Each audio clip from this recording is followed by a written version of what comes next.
I am very happy to be here with folks and with my friend Isaac Levido joining us from London, England this evening in London. So thanks very much for joining and welcome, Isaac. Thanks very much for having me, Mark, Troy, everyone. It's good to be with you all in this virtual, strange world we're living in at the moment. Yeah, well, when we first conceived of this, of course, you would have had the opportunity to be in lovely Ottawa in March, which is, hit or miss, quite frankly. I guess this is easier, but you miss the pleasures of Ottawa, perhaps at a future date. We've always got next year. Well, again, thanks very much for joining us, Isaac, and we'll get right to it. Folks, I've got some questions which I'm going to run through with Isaac now. And I will point out, as others have previously, that there is a chat function here, which you can also ask questions, and hopefully we'll have time to get to some of them later in this 45-minute session. So with that, Isaac, 2019 was a pretty big year for you. You managed to win what most people thought, admittedly myself included, an unwinnable election in Australia for Prime Minister Scott Morrison and the Liberals. Subsequently, you managed to win a majority government for Boris Johnson and the UK Tories. As I said, one of those was deemed unwinnable, that being the Australian election, and the other was coming off what could only charitably be called 2.5 years of chaos and dysfunction in Westminster. So my questions for you on this are, one, how do you do it? Secondly, keeping in mind the systems and rules are a bit different. How are those two campaigns similar? How are they different? What lessons can parties of the center-right take from either or both of those elections? And frankly, I'm also interested in your perspective. What did your opponents do wrong, and what lessons should left-wing parties also take from those two elections? All right, Mark, a few things to work through there.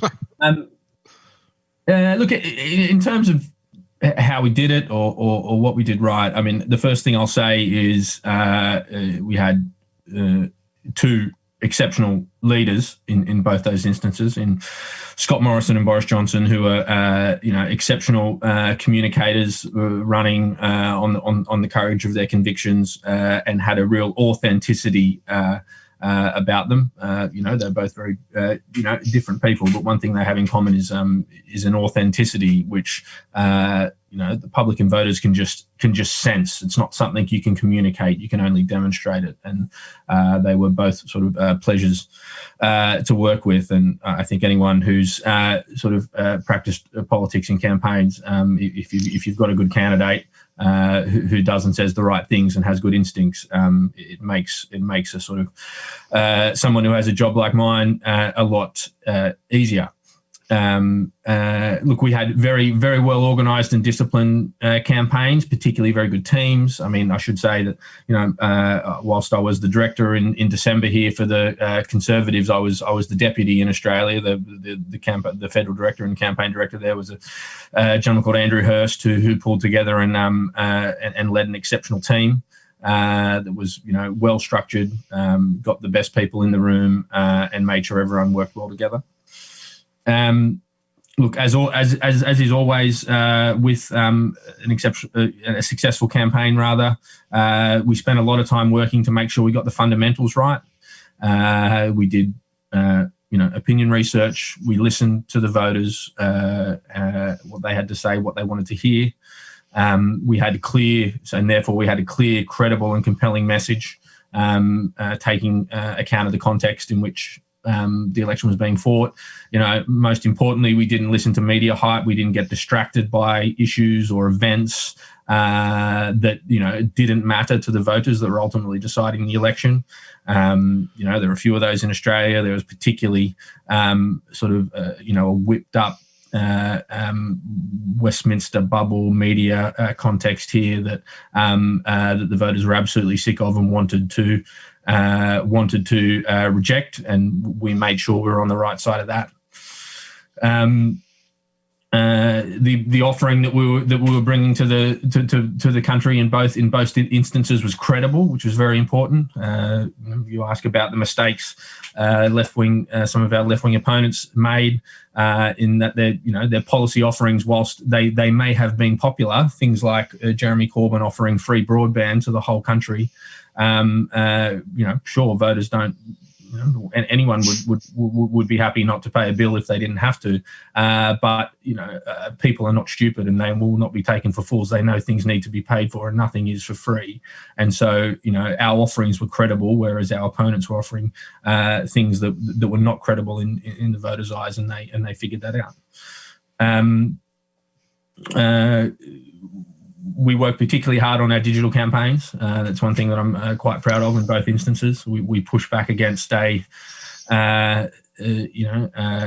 is a conventional wisdom that conservative parties or right of centre parties cannot do digital well, or they'll always be outdone in digital by our opponents on the left.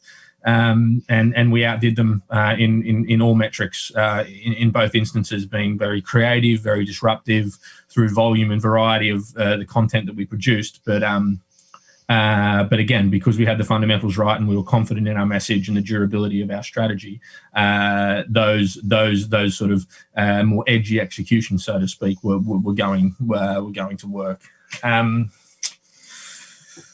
Things that were similar. Look, I already touched on the two leaders. Very, very different people, but the thing they had in common, which it really matters in politics and campaigns, always has, arguably matters more than it has in the past, is this sort of authenticity that people want to see from politicians, not holding themselves out to be something that they're not. We worked very hard in both campaigns to frame our arguments with the public about what we were, to make sure it was in the right context. In the UK, it was all about Brexit. In Australia, it was, very much focused on the economy, particularly tax and the risk that Labor posed to the economy. You touched on it both. Well, particularly you touched on the UK element, that it was built on the backdrop of a decent amount of political chaos and instability. Not to the same level in Australia, but Australia had been through more than a decade of leadership changes on both sides of politics, both from opposition leaders and prime ministers. No prime minister had served no prime minister had been elected and then gone on to serve a full term to a next election since John Howard in 2007, and Australians were frankly sick to death of that and wanted some stability, and we were in the backdrop of that. And yeah, look, I mentioned the digital campaigns before. Some things that were different. Look, in Australia, we were it was a more traditional incumbent government arguing for certainty and stability against the risk of Labor in the economy. As I mentioned, in the UK, we were in quite a challenging situation where an incumbent government, but effectively running against the status quo, that a vote for anyone else was for the status quo, because the status quo is what voters were completely fed up with, the arguing, the indecision, the deadlock that had been created by Brexit arguments that again, you mentioned at the top. The government was not running on its record, so to speak. So it was quite a sort of quite a difficult or sort of challenging situation for a 9-year incumbent government to run on change. But ironically, the change that we were arguing for was going to bring certainty. So that was something that was different there. And there's some big mechanical differences between the two countries. You can buy TV and broadcast time in Australia. You can't do any of that in the UK. There's no spending limits effectively in Australia. There's some very strict spending limits in the UK. We had quite a bit of time to plan in Australia. We did not have a huge amount of time to plan in the UK. So those things needed to be taken account of how you executed the campaigns. But again, these executional tools are just expressions of your strategy and message, and there's fundamentals that you need to get right, regardless of where you're operating anywhere in any jurisdiction. What were the I think that covers my multi-part question. I'm glad, though, that you highlighted some of the digital work that you did in both of those campaigns. I would say certainly that the Johnson stuff cut through here, at least in political circles. It was well circulated. People saw it because it was, in fact, that impressive. And for those who haven't, I would encourage them to go online and take a look at some of the innovative digital things that Johnson did, and do the same with Morrison. I mean, people in our country, Isaac, there wouldn't be too many people here today watching you who are big fans of the state broadcaster. But one of the things that I would say to them is, if you think our state broadcaster is potentially hostile, you should spend some time in Australia and see what a real hostile state broadcaster looks like. It's even the ABC in Australia is even worse than our CBC, quite frankly. I'm wondering, though, something else, and it's also in many respects germane to the conversation that we've heard unceasingly for the last 4 years, and certainly in the last week south of the border. I'm wondering if you've seen what has been the traditional center-right coalition change, like the seats that we now win in Australia and very particularly in the United Kingdom. The red wall of Labour, for instance, which was the blue wall of the Democrats in the Midwest, the same sort of dynamic. I'm wondering if you've seen that change. Do you think it's first, I'm wondering what circumstances do you think has caused this? Do you think it's temporary, or do you think this is really a reset of what center-right, and for that matter, left-of-center voting coalitions are going to look like from now on in very particularly Western Anglosphere countries? Look, I think the ultimate answer to that is if it's temporary or permanent is if governments and the governments that have been elected that have been able to pull together these voter coalitions successfully, if they're ultimately able to deliver for these voters, it very much has the potential to be permanent. If they don't deliver, well, it is more likely to be temporary, and that might sound, like a very obvious answer. And I don't want to make it sound like these voters are mercenary, but voters simply want somebody who takes account of their concerns and listens to them and delivers outcomes. We look at some of the more anti-establishment votes or that have happened in the Western world over the last 4 years. As you've said, the EU referendum, Donald Trump in the US, and the coalitions that have been pulled together there, and as you said, what we did in this, our successes we had in Australia, reaching into some of the more traditional Labor voting base, as well as here in the in traditional Labor seats, particularly in the north of the country.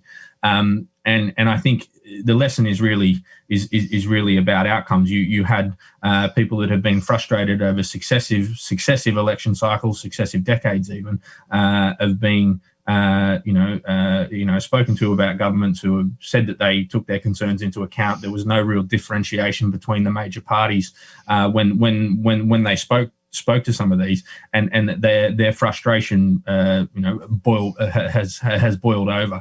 And only when people can sort of or parties and oppositions and governments can really demonstrate that they're going to deliver on that, is their opportunities. And it doesn't particularly fall along ideological lines.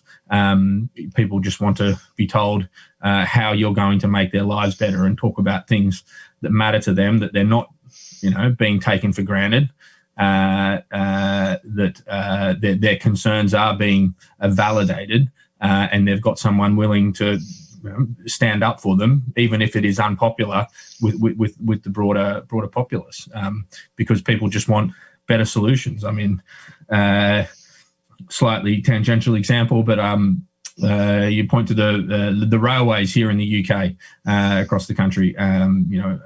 Huge reliance on them for commuting in and out of the big cities. They were privatised a long time ago. Franchises terrible. They're expensive. They're overcrowded. They're always late. I saw some research recently where an overwhelming majority of voters wanted to nationalise the railways. If they were asked the question, would you nationalise the railways, 65, 70%. Same poll, the question was asked, do you think nationalising the railways is actually going to solve the problem? Basically, the same number said no, they don't think it's going to solve the problem. So why is there this dichotomy between what they want to do and what they want done and their expectations of whether it work? Is because they're basically so frustrated that nothing's worked. They're so dissatisfied with the status quo, with the economic growth and improved living standards seem to be passing them by and going to others. They're happy to gamble on something that they don't expect to work, or they only think there's a small chance because they don't see that they have much to lose. So they're willing to take a chance, no matter how small it is, to make their lives better. And I think that's a big lesson for right of centre parties at the moment, and how a lot of these new right of centre voter coalitions have been built. How much of it? Sorry. No, I was just going to say, and I suppose just one more reflection I have on sort of, I suppose, values and ideology. Obviously, the overwhelming mass of the voter population doesn't think about right or left-wing ideologies. They're not immersed in either conservative or liberal or libertarian or otherwise thought or theories. Again, they just want outcomes.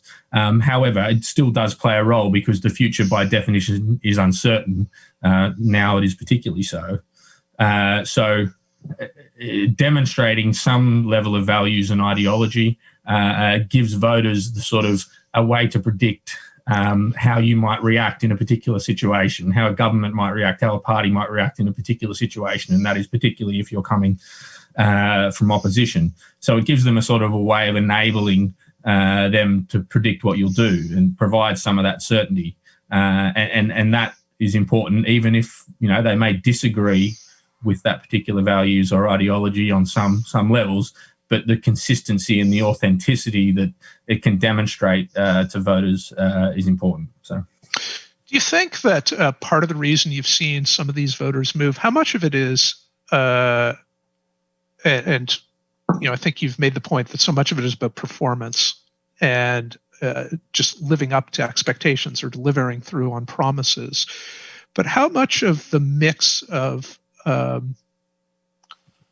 sort of the voters' cognitive thinking on this, such that they really think about it, is really based on cultural views versus traditional pocketbook issues? And I guess the reason I ask is conservative parties in this country have traditionally focused very much on pocketbook issues and avoided cultural, and I'm taking cultural in the broadest sense of cultural considerations. And I've always thought that one of the big differences, at least between us and the coalition voters in Australia, is how much of that is a cultural play, right? An understanding and an appreciation of who their voters are and what motivates them beyond simply economic circumstances. Well, I think, look, all our elections are about the pocketbook issue. I think will be something that right of centre parties own and should own and ultimately leverage for a long time into the future, because all elections are about the future. Ultimately, they're never about litigating the past. Again, it's particularly relevant when you're in opposition. Obviously, you need to demonstrate the failings of a current government, but unless you have a clear, compelling reason for change and an offer for the future, that's what's important. And increasingly, in uncertain times, people are worried about their economic situation. There is a long-running social contract that people want to have a better life for their kids. than they had. They're seeing a lot of that fall down. The most off-sided example of that is the voters will bring up when you ask them to cite an example of that is home ownership, which is one of the most both practical and symbolic examples of financial security in the economic, the economic pocketbook issues you're talking about. But there's also a values demonstration in there as well, which can be, expressed in cultural terms. But look, I suppose my imperfect answer to your question is public and voters will accept and engage and either reward or punish politicians and parties who engage in discourse and bring it up in an election campaign, ultimately for an ultimate fight at a ballot box on sort of values-based issues, if they are seen as a credible thing to be talking about, if they're seen as sort of salient for voters in their lives, and they are basically just relevant in their lives, where parties are rejected for fighting on values or cultural based issues, is when they see voters are extremely perceptive, is when they see that there are whether it be ulterior motives or whether again it just be an irrelevant fight that is only being enacted for a small minority of the country and is not credible and not relevant in their lives, is when you'll be punished and it won't work. Well, I know obviously the last few months have been challenging for everyone. COVID has sort of knocked us all about. You guys got your first wave a little bit before we did, and I know under the best of circumstances, as many of us know, running a business is hard. You decided to launch one during COVID. Congratulations on that. And I know you spent a lot of time. I know what you do for your business. You spend a lot of time helping private sector and associations running campaigns to impact and influence public policy. I'm wondering for the people listening in or watching today, if you can tell them what sort of new trends you've seen since, say, in your case, more February 1st, for us, more March 1st, what's changed in campaigning? And, to put it another way, do you think COVID has changed the way campaigns are run? And permanent or temporary? Like how much of this eventually, God willing, we go back to some form of normal? How much of this flips back, and how much of it actually stays the way it looks like today in terms of technique? Look on the corporate sort of the commercial corporate and business interaction with government. I think what I think is I've seen, and I think will be pervasive for some time, is not through any choice of their own, because obviously this is a global pandemic that sort of came out of nowhere. You've seen government step in and provide extraordinary levels of assistance, and the state, the size of the state in all sorts of countries around the world has grown massively. Huge levels of public spending and borrowing to protect the economies from what's going on. So there is a conventional wisdom out there that sort of government is bigger and badder than ever before, and businesses needs to either sort of fall in line or get out of the way. Now, my view is that precisely because this has happened and governments have, their hands have been forced into this, they are very much looking for partners and solutions. You've got governments around the world with people basically lined up, organizations, whole industries, businesses lined up out the door, lined up around the corner with cap in hand, looking for help, asking for things, me, ultimately, usually money. If you're an industry, a group of organizations who can come to government with a solution to a problem rather than another problem to solve, a ready-made solution, somewhere where you can partner with government, come together in a sort of, Kennedy-esque, for want of a better term, ask not what your country can do for you, but you can do it for your country moment. That's where organisations and businesses and again whole industries can really thrive. In terms of campaigns, I think from the corporate side of things, or the sort of non-political, the days of sort of half in, half out sort of public affairs campaigns that sort of just bounce along are really over. I think the lessons of political campaigns have never been more applicable to corporates. People are more polarised than before.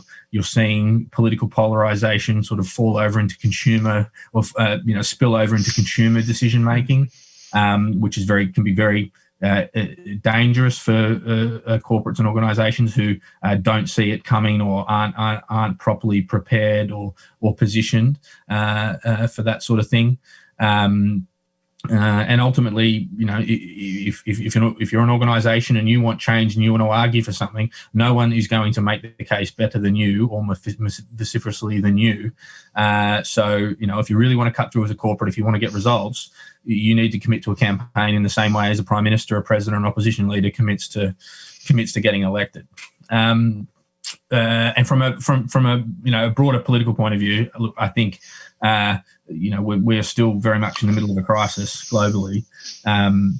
Has politics changed, and how elections are going to be fought changed? Look, we really obviously don't know. But my sense is probably not. Voters are always looking for politicians to provide solutions, no matter how big a problem might be. Whether it be proactive or reactive. It's obviously a huge reactive problem at the moment. And still looking for leadership. And so leaders, parties, governments, oppositions, who can lead and govern well, communicate clearly, and ultimately in this particular environment the world finds themselves in, provide a solution, to get their publics, out of this mess, or a pathway, a long-term sustainable pathway, back to normality, will be rewarded. And that is where the only game in politics and government is right now. Anything without getting into again all the to and fro of what happens south of the border here over either the last 4 years or the last, even as I say, the last week, or even since the election. Is there anything that you see, like any sort of new tactics, very particularly that were deployed in the United States, that you think that might be interesting? I might want to try that out in the UK or in some other geography in which you might be working at the moment? Nothing particularly. Look, I think. What was clearly demonstrated on Tuesday, when all the votes that were cast in the lead up to it last week this week rather, was that getting out your vote really matters. Trump has won over he's not won the election, but he's still won over 70 million votes. That's more than any Republican candidate has ever won. It's more than George W. Bush. It's more than Bush Sr. It's more votes than any previous candidate for president, I believe, has ever won, more than Obama in 2008. The only person who won more popular votes than him is Joe Biden. My observation is Biden's won. Anyone that can win a US presidential election is incredibly impressive. Deserves all the credit. But the American people have clearly not spoken completely conclusively. The Republicans went forward in the House. It looks like there's a very good chance of holding the Senate. So, as ever, clearly people don't think one particular party or candidate has the right answer on anything, or on everything rather. Look, one takeout from the US, I think, is and this is not particularly new or innovative. It's just always good to remind. Always a good reminder is that for a campaign, you should always find a good pollster, pick a strategy, and stick to it, and don't get buffeted around by the public polls. While Trump lost, Frank Luntz tweeted that Trump's internal numbers, we assume this is broadly accurate, had him within 1 point in the Rust Belt, I think in Pennsylvania, Michigan and Wisconsin. Whatever the ultimate result being, that's a lot closer than the public polls had him. I think there was one that had Biden up 14 points in Wisconsin. So, look, they had their strategy. It may have been, ultimately incorrect. They haven't won, but they stuck to it and they came very close to pulling it off. So, I think the ultimate lesson there is you should ignore the public polls and the media commentary around them, find a pollster you trust, set your strategy, and unless there's some indication that you're way off course, you should stick to it. Now, here in Canada, we don't get a lot of news about what goes on in the United Kingdom. Other than, again, I spent 2.5 years seeing John Burko on my television almost every night, which was, thank you for stopping that, by the way. That's much appreciated. I'm wondering if you tell people where things are at the moment with Brexit. Are we going to get a deal this year? What's it going to look like? Well, that is very much a live political issue and negotiation at the moment. So, look, I'm not going to opine too much on that. But, look, the Prime Minister and the Conservative Party fought an election last year on the promise to get Brexit done. That is what the British people voted for, and that is what is going to happen. I'm confident the PM will achieve a resolution that's in the best interest of the country. And then again, confident he'll get that. In terms of timing, the transition period finishes on the 31st of December. And look, I can point you to the Prime Minister's previous comments that deal or no deal, the UK is going to be leaving the EU on that date. But the negotiations are going on very intensely at the moment, as far as I understand, and that date's approaching. So I don't think we'll have.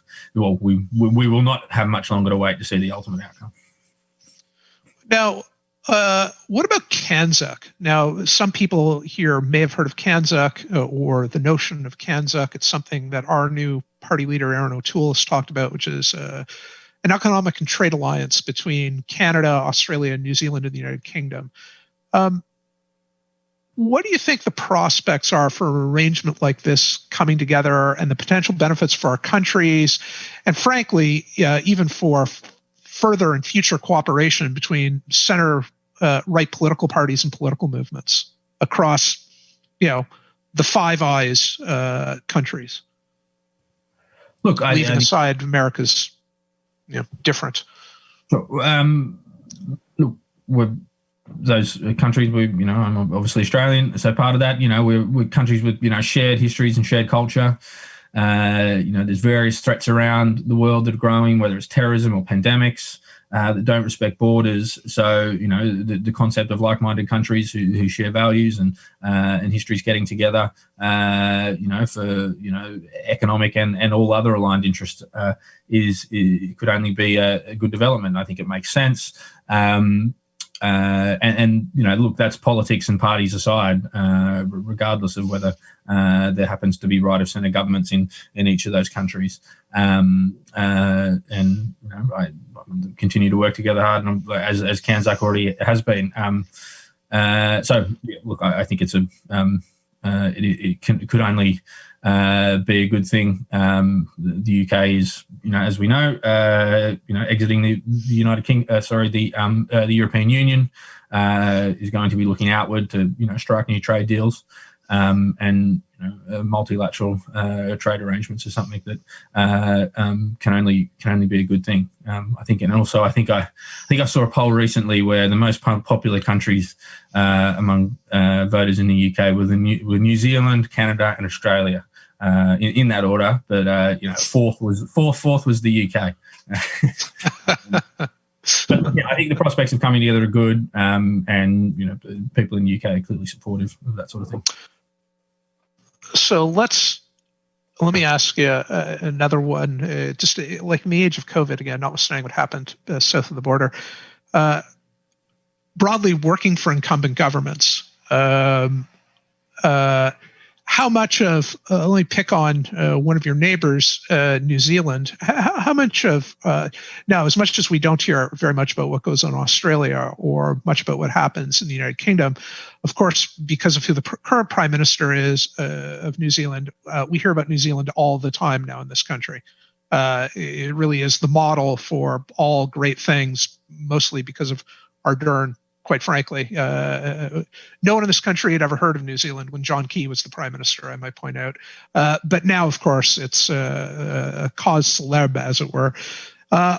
Why'd she win? Mostly COVID? Is it mostly just people responding to someone who had a plan or notionally had a plan, kept things together, well delivered, or was there something else? Look, I mean, I'll caveat with, I'm not particularly well qualified to speak on this. I didn't, follow the ins and outs of that election too closely. Look, COVID clearly had a huge amount to do with it. I think you've seen leaders around the world who have been able to sort of, some sort of, particularly new leaders, and some left of centre leaders have really been able to get up and define themselves around this issue. But also, I think we need to remember Jacinda Ardern in New Zealand was the first-term Prime Minister who was elected after some sort of, I think, 15 years of National Party rule, and trends just tend to go that unless a government has severely underperformed or not delivered, voters tend to give you another go after a long period out of office. But look, the only other reflection I'd make is, like, yes, she's got a very significant profile and global profile, but ultimately, publics and voters expect some substance to image and communications. She's clearly delivered very well in sort of protecting New Zealand from COVID and basically eliminating it or not letting it really into the country at all. But there is a long road ahead in terms of protecting standards of living and the economy, which will ultimately all leaders around the world are going to be judged on. Is there any particular advice that you would give to, like, certainly I'm someone who is for personally, like, more and more cooperation between our cousins in the UK, our cousins in Australia, our cousins in New Zealand, about collaboration, best skills transfer, et cetera, between our political operations. I'm wondering for the folks who are listening on this call who are a little bit more engaged in the daily cut and thrust of Canadian politics at the moment, rather, whether it's at the municipal, provincial, or national level, if there's any very direct advice or counsel that you could provide to them about what it is that they should be doing. Maybe the most interesting one is, what should our new national party leader, Aaron O'Toole, be doing to defeat Justin Trudeau in an election which could be as soon as, this spring, quite possibly. What advice would you be giving them right now? You've got, say, 4 months between now and election day, 5 months between now and election day. What is it that you'd be telling them they should be working on, focusing on, and getting ready for an election that happens 5 months from today, notionally? Look, I'm going to sound like a broken record on this, but you really need time to get the fundamentals right. Do good, opinion research to understand what the voting public is thinking, where their expectations are, what their hopes and fears for the future are, and where the Conservative Party in Canada's strengths can be aligned with those things. I would, look, there are lots of pitfalls these days in modern campaigning. There's all sorts of bells and whistles and sort of high-flying consultants that will sell fancy things, and it's always very tempting, particularly when you've got a short run-up, to look for silver bullets, or being able to sort of press a button and not have to do the hard work. I mean, all campaigns, no matter how short a period of time you've got, you need to sort of sweat the small stuff, and the bigger things will take care of themselves. It never is and never will be the other way around. So look, be well organised, have a clear strategy, have the confidence to stick to it, get a good team. Look at another pitfall that happens very often, particularly with creative. Don't get caught into sort of advertising agencies that are throwing sort of clever creative ideas at you that are ultimately off strategy and off message. A lot of times, advertising agencies, and this happens very much and more so in the commercial world as well, are actually more motivated in producing a memorable piece of content that they might win an award for in their industry organisation, in their industry bodies, that they can flout around their competitors with, than actually achieving what is the outcome for your campaign. It may be that what the messaging, the advertising that you need is incredibly boring and not memorable at all. So look, sweat the small stuff. Do the hard work, and it will. You'll get. Do, as I said. Lead. On the post-COVID reflection, if you lead well, if you communicate clearly, you reflect voters' concerns, don't take them for granted, and talk about the issues that matter to them in the right context, you'll be rewarded. Is there anything that you, and I realize Canada's not top on your agenda, of like you've got a whole pile of countries where you're, probably spending a little bit more close attention to their day-to-day politics than Canada, for instance. But when you look at Justin Trudeau, who I do know you're familiar with, and certainly you and I have talked about Justin Trudeau before. I know you share the broad view of Justin Trudeau that the rest of us here in Canada do. I'm wondering if there's anything that you look at immediately in Trudeau himself or in the Liberal government, where you say that looks like an opportunity or a place of weakness that perhaps they might want to consider, they being the Conservatives or conservative activists might want to consider if we're looking at a election sooner rather than later. Well, look, I think, my understanding if an election happens sooner rather than later, it will likely have been engineered in some way, shape, or form by the Prime Minister, and I think there is something inherent in him that because harbours and sort of curates his image very carefully, and I think there's probably something in framing a context around him that Justin Trudeau is doing things for his own political self-interest rather than actually the interests of Canada.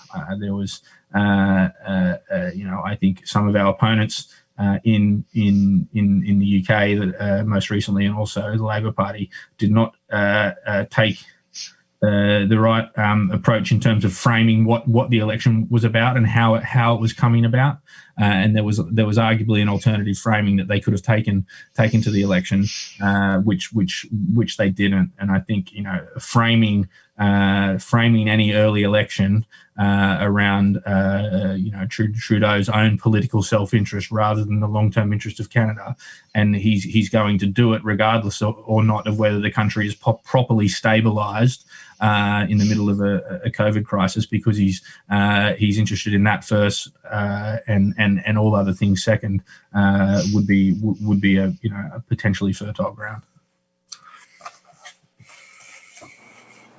Okay, well, I think that brings us to the end of our time together, at least the time that Isaac and I are going to spend with you this evening. So, Isaac, thanks very much for joining us on a Saturday night, I suppose. Well, I guess it's not like you can go anywhere else tonight anyway. Pubs are closed, Saturday, yeah. But thanks very much for taking the time to speak to folks here in Canada. Certainly, I look forward to all of this being over, and hopefully there are more opportunities for you to share your expertise, your knowledge, and your learnings across multiple geographies with conservatives here in this country who are, want to replicate some of the successes that you've had both in Australia and the UK. So again, thanks very much.